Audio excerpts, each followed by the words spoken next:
দাদা, এই বৃষ্টিতে ভিজে পুড়ে শাক তোলবার কি মানে বলো তো? এই বৃষ্টির মধ্যে কি কেউ বাজারে আসবে শাক কিনতে?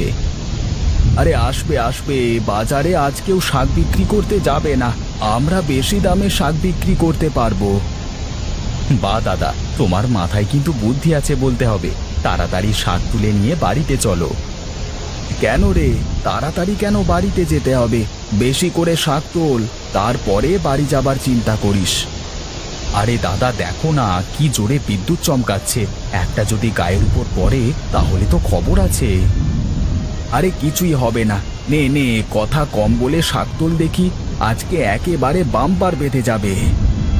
হ্যাঁ হ্যাঁ, তুলছি তুলছি। হ্যাঁ দাদা, আজ যদি বেশি দামে শাক বেচতে পারি তবে কিন্তু ইলিশ মাছ কিনতে হবে।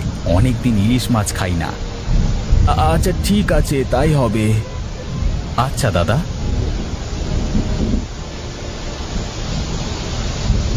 এই চল ভাই, অনেক শাক তুলে ফেলেছি। এখন বাজারে গিয়ে দেখি আজ কেমন বিক্রি হয় শাকগুলো। হ্যাঁ হ্যাঁ দাদা, চলো যাই।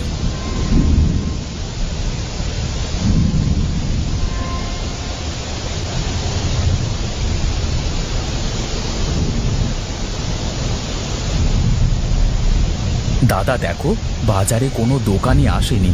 এক কাজ করি, চলো ওই ছাউনির নিচে গিয়ে বসি। বাইরে দাঁড়িয়ে ভিজে কোনো লাভ নেই। আচ্ছা আচ্ছা, তাই চল, ছাউনির নিচেই চল তাহলে।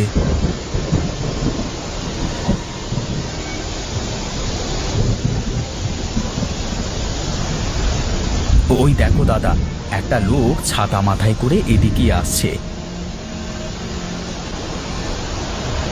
হ্যাঁ হ্যাঁ, এবারে মনে হয় বউনিটা হবে রে।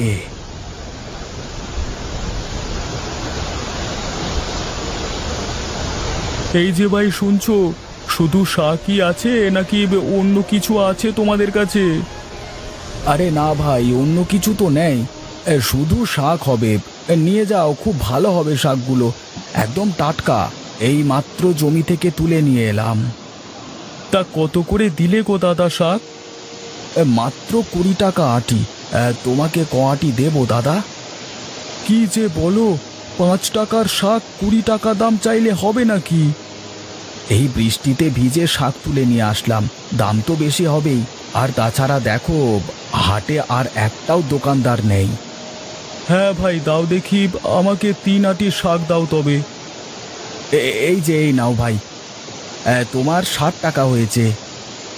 বেশ, এই নাও তোমার টাকা।